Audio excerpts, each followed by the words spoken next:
En el nombre del Padre, del Hijo y del Espíritu Santo. Amén. Ven, Espíritu Santo, y llena los corazones de tus fieles, y enciende en ellos el fuego de tu amor. Envía tu Espíritu Creador, y se renovará la faz de la tierra. Estamos estudiando el Catecismo de la Iglesia Católica, su tercera parte, la vida en Cristo. Segunda sesión, los 10 mandamientos.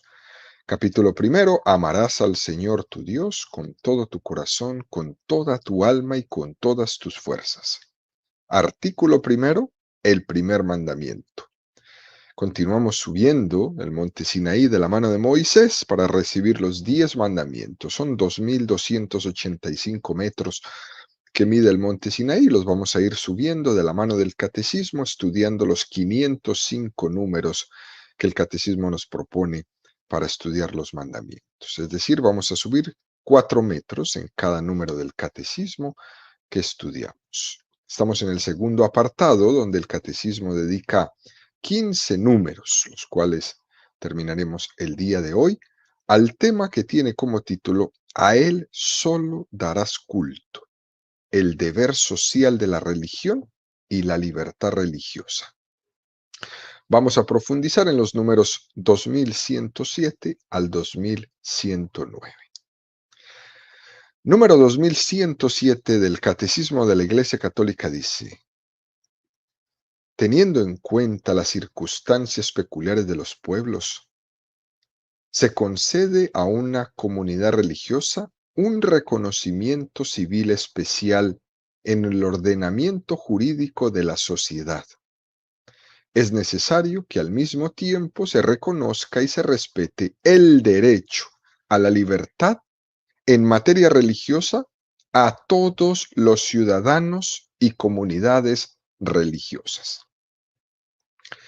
Un número precioso que es tomado del documento, del decreto que hemos estudiado toda esta semana, Dignitatis Humanae, en el número 6.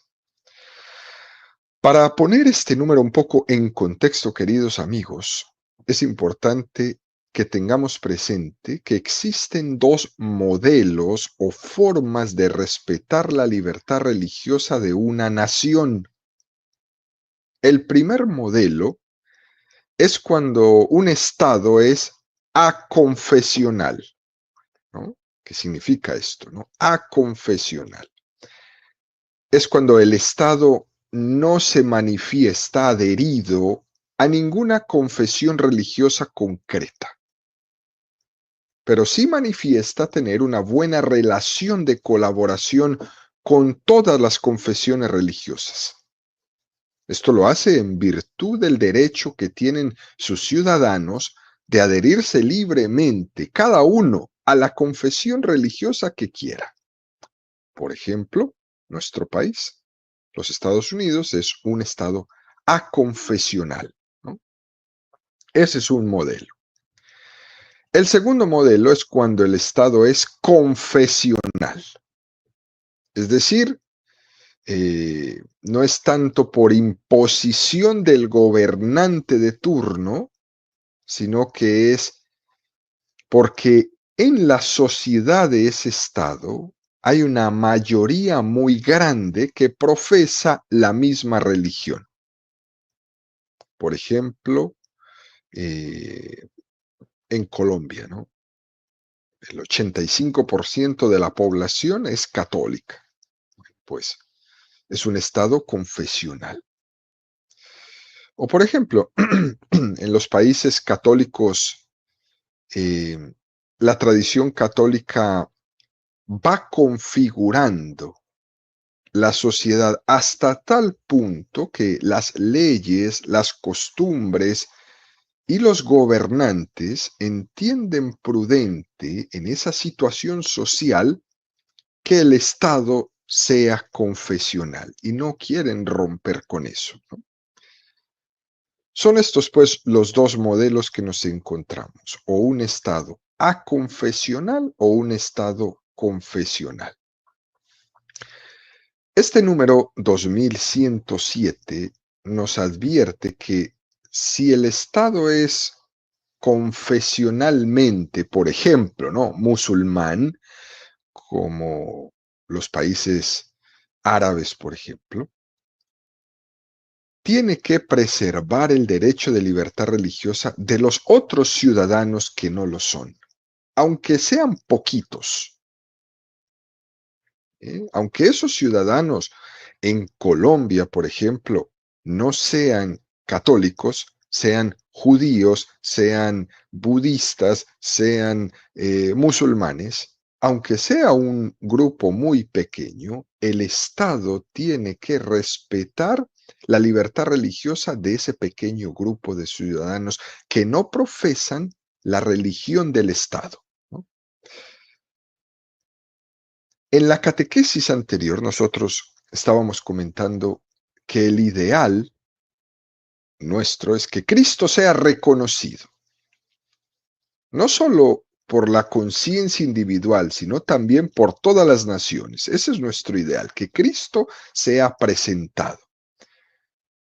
Pero la cuestión es que debemos ser realistas de que tenemos que partir de la situación en la que estamos nosotros en este mundo moderno.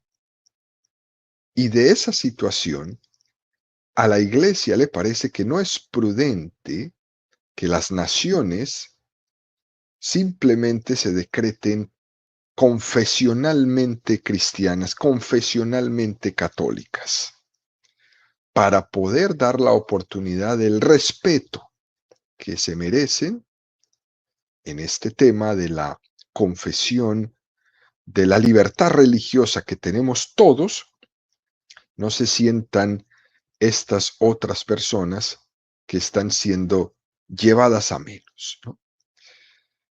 No sería muy bien imponer una religión a nadie. Y eso hoy día no partiría de la realidad. ¿Por qué? Porque eso generaría un malestar social muy grande querer imponer una religión. Por eso, en los países, por ejemplo, de carácter musulmán, de confesión musulmana, es tan difícil ser cristiano porque la imposición que se hace del ser musulmán a una persona que no es, pero que vive en un estado musulmán, se le hace completamente difícil poder estar ahí, poder vivir, poder manifestar su fe. Viven con miedo, se sienten perseguidos, son coartados en su libertad. Cristo quiere ser libremente amado, no tiene que ser impuesto. Por eso nosotros realmente no necesitamos el aval del Estado. El respeto sí, pero no necesariamente que el Estado se decrete cristiano, no, porque es nuestro deber. Cristo quiere ser amado libremente, no impuesto por una ley, no impuesto por una ley. En el caso que sea un Estado confesional, como son hoy, por ejemplo, bastantes de los países árabes con el Islam, lo que se le pide a ese Estado confesional es que respete los derechos de los cristianos, igual que se le pide a un Estado confesional cristiano, que respete los derechos de los que eh, no son cristianos, que son miembros de otras religiones, que viven en esa nación y que puedan practicar su fe sin ninguna coacción. Un musulmán en Colombia podría estar practicando su islamismo sin que se sienta coaccionado, de ninguna manera. Lo que es intolerable en nuestra sociedad, en nuestro mundo, es que porque un Estado se confiese, por ejemplo, islámico, esté confundiendo las leyes civiles con las leyes religiosas. Incluso que esté imponiendo la ley de la Sharia, que viene a ser como una especie de constitución donde unas determinadas normas que tiene el Corán pasan a ser las leyes civiles para todos, sean o no sean musulmanes. Eso es más complicado, porque entonces cuando se toma una ley religiosa y se pone como ley civil, aquellos que no confiesan esa religiosidad están obligados. Y ahí se rompe la libertad religiosa. Y ahí se crea un tremendo sufrimiento porque hay una persecución atroz por parte del Estado en cuestiones religiosas. Por eso escuchamos, ¿no?, las persecuciones, por ejemplo, en los países islámicos que se tienen contra los cristianos, incluso hasta llegar a ser condenados con pena de muerte por el Estado, utilizando leyes que son de carácter religioso. Esto es un gran drama donde los cristianos, que son muy minoritarios en países islámicos, por ejemplo, ven como sus derechos fundamentales, como es el derecho a la libertad religiosa, es negado totalmente. Hace un tiempo leíamos una noticia de este muchacho en Arabia Saudita, un joven de 27 años que fue ejecutado por haberse hecho cristiano. Eso es una negación absoluta al principio de libertad religiosa que todo ser humano tiene, incluso que ha sido decretado por la ONU en 1948. Lo hemos comentado en las catequesis anteriores. Estos sucesos son cosas que deberían ser denunciadas en nuestro mundo, deberían ser sacadas más a la luz. Nosotros los cristianos, en nuestro mundo, en Occidente, nosotros acogemos a nuestros hermanos musulmanes que vienen migrando. Aquí, por ejemplo, en Atlanta tienen templos que han sido construidos, esas mezquitas, donde ellos tienen el derecho a reunirse los viernes, por ejemplo, a las 12 del día, ahí en el centro de Atlanta. Y vienen de todas partes, todos los musulmanes, a hacer sus oraciones los viernes, que es su día sagrado. Y lo hacen libremente, van por la calle, incluso algunos que los agarra un poco la tarde, y van corriendo, dejan sus coches ahí en la misma calle y salen corriendo para llegar a las 12 en punto a la mezquita, ¿no? No pasa nada. Nosotros los vemos, compartimos, respetamos, y ellos pueden ejercer su libertad religiosa sin ningún problema. Eso mismo debería pasar en los países islámicos, que los cristianos pudieran ir a misa sin ningún problema, que no tendríamos que tener policías, 4, 5 y 6 policías en la puerta de la parroquia para evitar que pase algo como suceden en algunos lugares, ¿no? No habría necesidad de tener una guardia en una iglesia católica en un país musulmán. Nosotros en Occidente respetamos la libertad religiosa y deberíamos hacer un poco más de luz, más de voz, para que eso suceda también viceversa, ¿no? Es muy importante que nuestros hermanos cristianos en países musulmanes sean respetados en su libertad religiosa, de igual manera que son respetados los musulmanes en los países que son de carácter cristiano.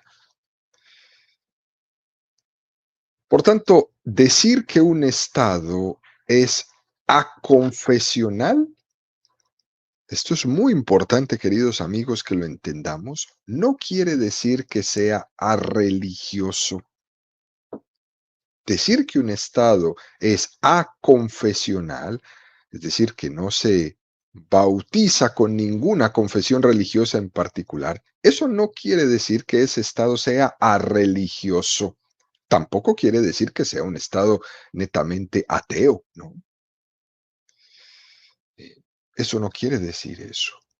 Un estado aconfesional significa que el estado no está ligado a ninguna confesión religiosa en particular, pero las respeta a todas, tiene cabida a todas, respeta la elección que haga cada individuo conforme a su criterio religioso y les brinda la seguridad necesaria. Por eso cuando escuchemos por ahí esa palabra aconfesional, no vamos a, no, es que estos son ateos, es que estos son arreligiosos, es que estos no creen. No, al contrario, ahí tienen entrada todos, ahí son respetados todos, pero no se define con una sola. Por ejemplo, en los Estados Unidos. Estados Unidos es un estado aconfesional. Aquí todas las creencias religiosas son respetadas, todas en la misma, aunque hayan grupos que son más grandes. Aquí en los Estados Unidos hay 77 millones de católicos. Bueno, pues es un número bastante grande y bastante considerable en un solo país, donde existen una infinidad de creencias religiosas tremendas que a lo mejor no tengan un número tan grande de creyentes.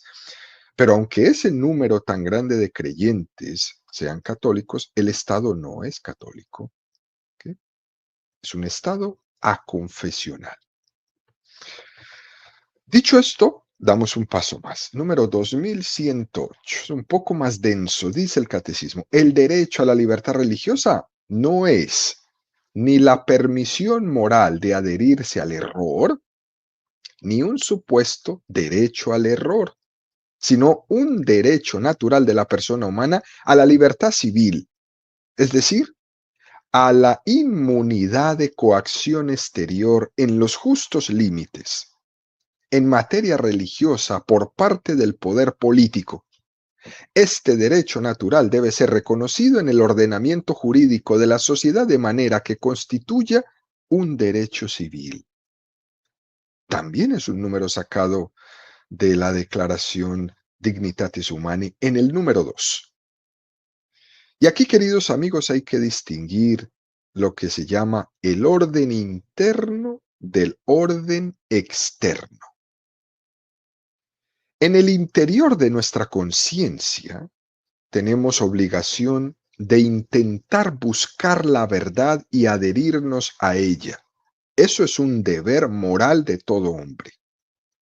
Y puede ser pecado que alguien no haya conocido la verdad revelada por Dios en Jesucristo. Y puede ser que por no buscarla sea culpable de no haberla encontrado. No se puso en marcha, no la buscó, ¿no? Puede ser culpable de eso, de esa quietud. En el orden exterior, en el orden civil, lógicamente las leyes civiles no pueden entrar a juzgar eso. No pueden decir, en la ley civil no se puede decir que es delito el pecado, porque son dos órdenes distintas, ¿no? Eso ocurre, por ejemplo, en el Islam, con la aplicación de las leyes de la Sharia, que están impidiendo el ejercicio de la libertad religiosa. No todo lo que es pecado es delito. Puede ser pecado que yo rechace la fe, pero eso no es un delito civil. En cambio, en el mundo musulmán sí, es un delito civil y tiene pena de muerte. Es importante tener esto presente. No todo lo que es pecado dentro de una religión es un delito de carácter civil. Por tanto, el derecho a la libertad religiosa es un derecho natural de la persona humana a tener una libertad civil de no coacción.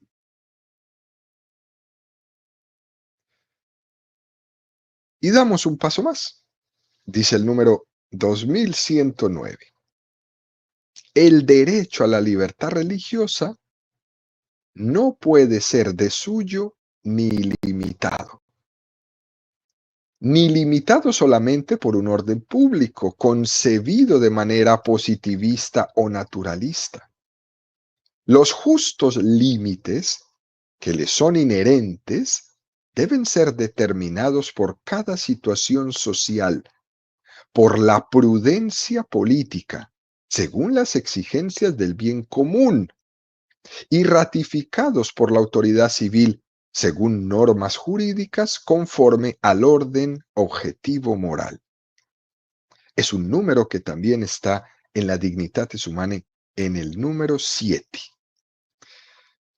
Aquí se plantea que ese derecho a la libertad religiosa no es ilimitado, es decir, que tiene unos límites. Por ejemplo, el derecho a la libertad religiosa que tienen las personas que viven en los países islámicos y que son musulmanes, no le da derecho a aplastar a los que no profesan la fe islámica. Es un derecho que termina donde comienza el derecho del otro.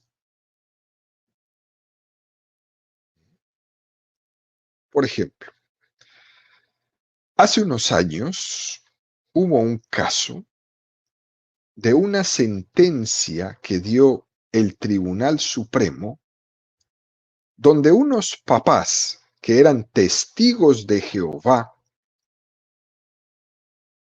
demandaron al Estado porque a su hijo, que padecía una grave enfermedad y necesitaba una transfusión de sangre, los padres negaron el permiso a la transfusión de sangre porque ellos eran testigos de Jehová. Y se planteó un tremendo conflicto entre el Estado, los padres y los propios médicos. Los padres, testigos de Jehová, se acogían a su derecho de libertad religiosa, mientras que los médicos en el hospital no estaban dispuestos a asumir la responsabilidad de la muerte de ese niño por no poder hacerle una transfusión de sangre. Al final de todo el lío, la sentencia última del tribunal decía que se reconoce el derecho de libertad religiosa de esos padres, siempre y cuando no haya más remedio que, para salvar la vida del niño, sea necesaria la transfusión de sangre. No se puede invocar la libertad religiosa frente al derecho a vivir que el niño tenía. Muy interesante esto. El derecho a la libertad religiosa no es ilimitado, tiene límites. Primero va la vida y se le salvó la vida al niño. Fuerte, muy fuerte. También el Papa Benedicto XVI, en ese famoso discurso que él dio en la Universidad de Ratisbona, cuando él estaba hablando sobre que la fe tiene que ser racional. ¿Recuerdan ustedes que hubo todo un escándalo del mundo musulmán porque el Papa estaba pues poniendo el ejemplo de que era irracional que alguien fuera y se reventara una bomba para matar no creyentes, infieles, como le dicen ellos? El Papa decía de una manera muy categórica, la fe tiene que ser racional, la fe no es animal. Como nuestra cultura actual hoy, hay tantas enfermedades de esto. Hay patologías de la razón y patologías de la religión. Y esas dos patologías hay que cuidarlas. La fe y la razón tienen que ir de la mano, no se pueden separar, no se pueden divorciar. Una fe no puede ser irracional porque comete barbaridades como las que se escuchan. Y una razón no puede ser religiosa. Tienen que ir de las manos las dos. Una patología de la razón es que en nombre de la razón se desprecie la fe. y empezar a insultar a las personas diciendo que todo el que tiene fe es un tarado, que todo el que tiene fe es una persona de una subcultura, es un retrógrada, es un ignorante. Eso es una falta de respeto grande, es una enfermedad de la razón. Y una patología de la religión es el no entender que la fe no puede pedir nada que sea contrario a la ley natural.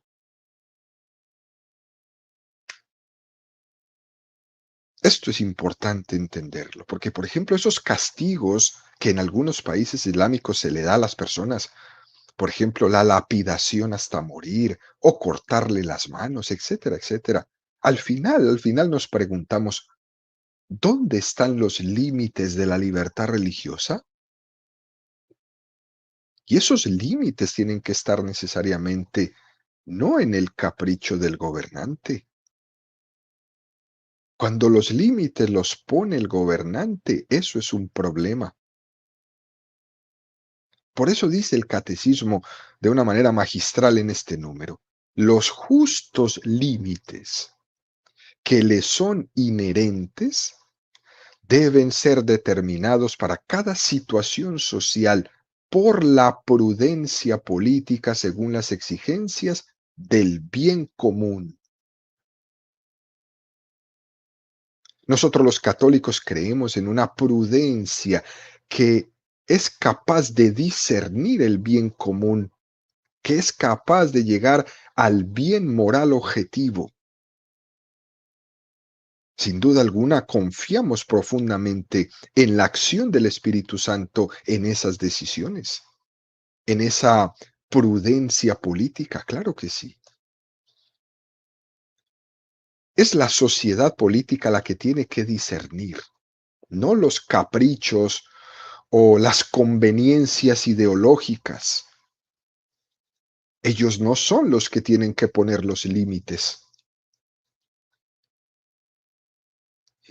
Tiene que ser el discernimiento,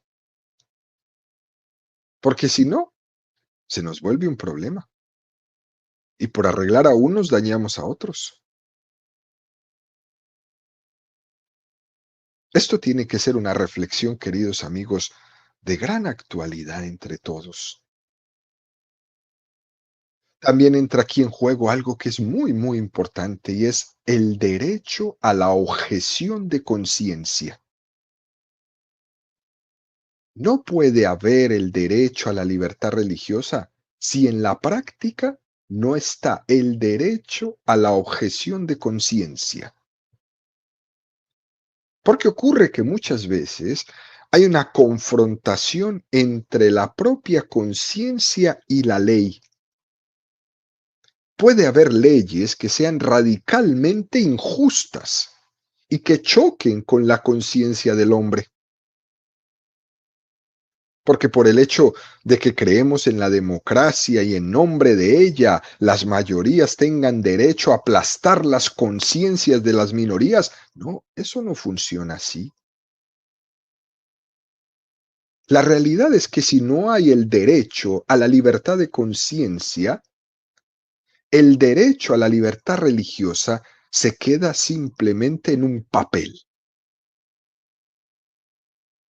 Si tengo el deber de conciencia de objetar, de obedecer a Dios antes que a los hombres, tendré que tener también ese derecho civil.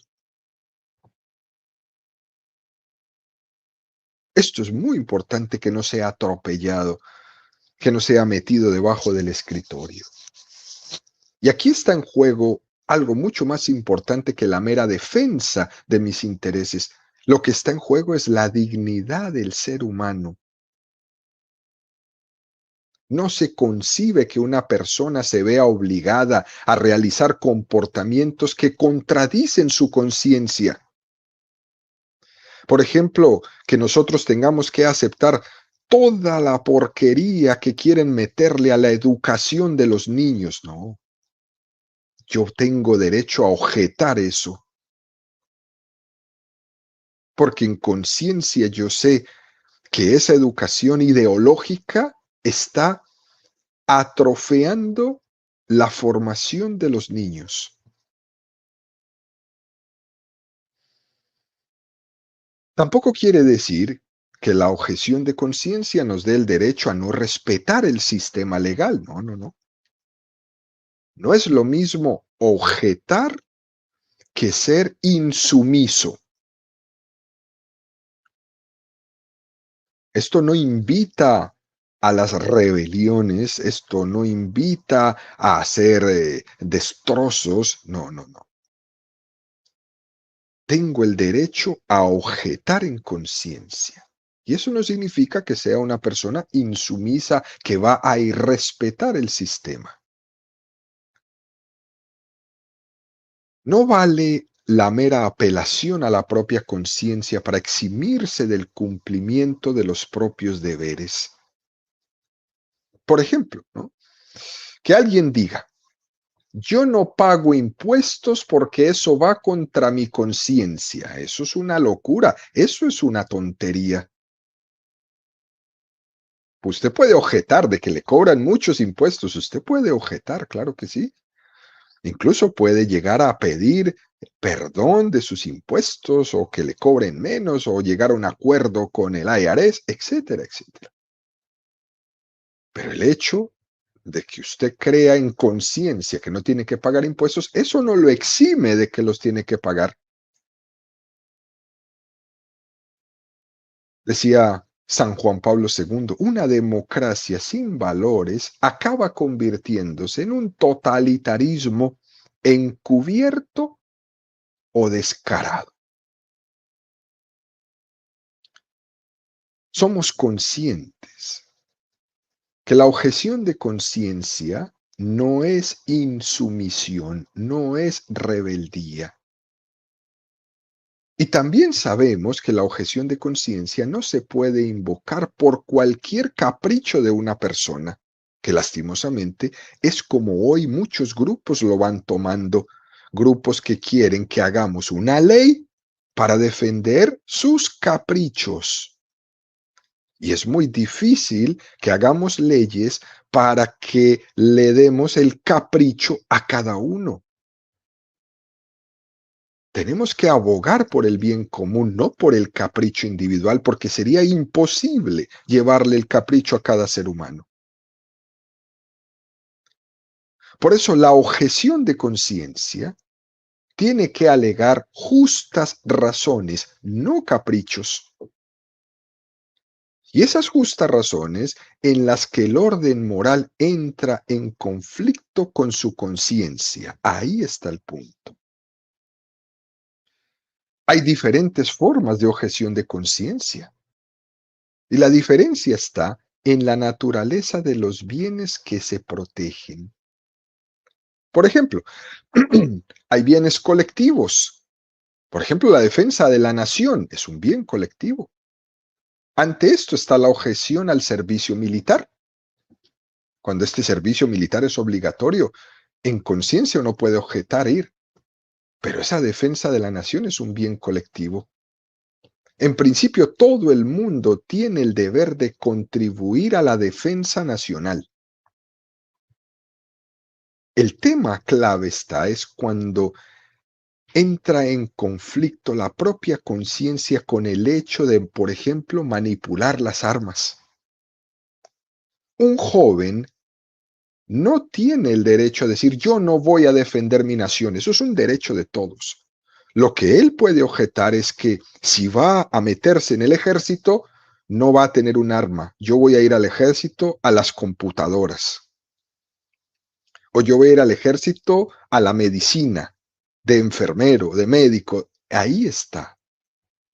No voy a tocar un arma, no voy a disparar un arma, no voy a matar a nadie, pero voy a estar en el ejército defendiendo mi nación, en un lugar que mi conciencia me dice que ahí puedo hacer ese servicio sin necesidad de manipular un arma. En ese caso, es una objeción de conciencia válida, porque está haciendo su servicio para el bien colectivo de la defensa de su nación.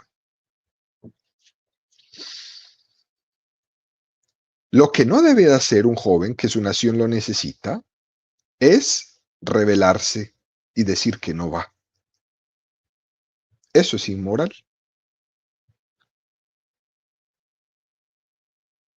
Porque usted tiene el deber de servir a su nación.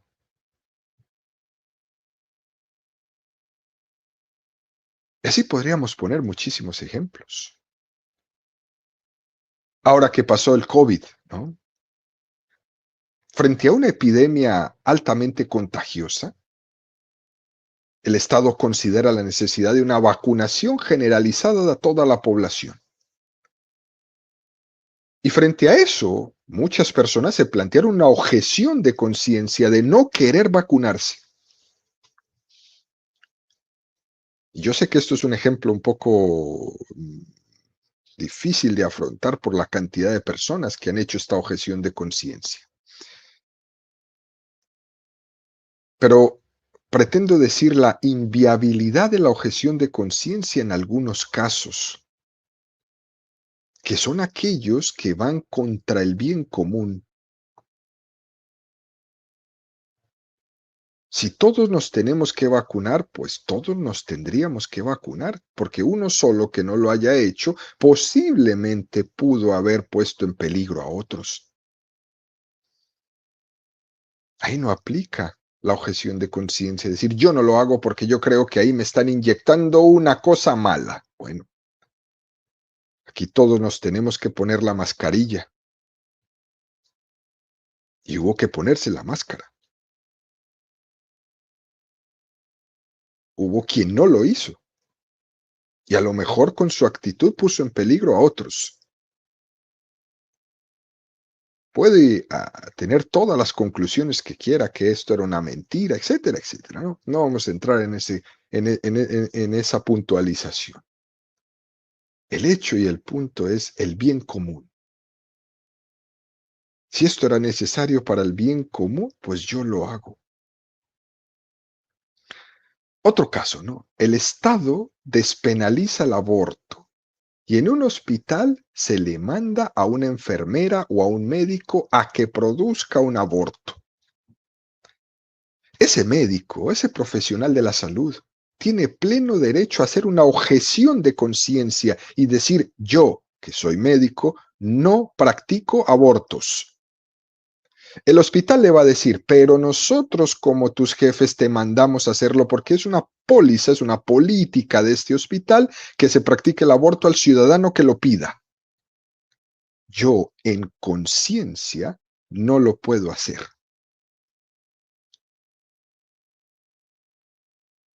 ¿Qué le queda a ese médico en esa dificultad? Muchas veces, lastimosamente, dejar su trabajo. Buscar otro lugar donde no se hagan abortos, donde no le obliguen por un salario a que dañe su conciencia. Es supremamente difícil esto.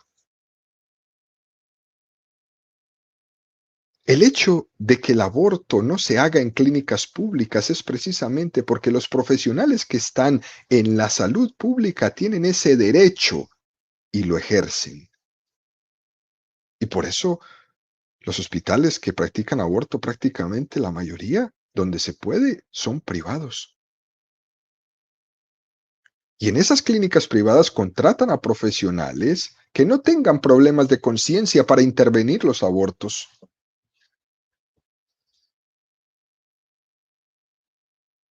En este caso, la objeción de conciencia es aún muy mayoritaria con respecto al aborto, gracias a Dios todavía.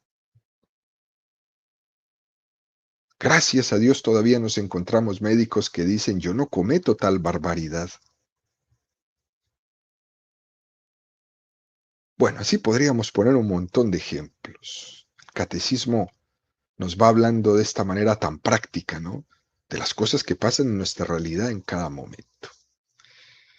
Por tanto, en conclusión, queridos amigos, es importante que nosotros reconozcamos hoy día la libertad religiosa, la objeción de conciencia que tiene cada persona en cada lugar del mundo donde se encuentre, de nosotros ser generadores de ese respeto hacia la libertad religiosa de cada uno de los seres humanos.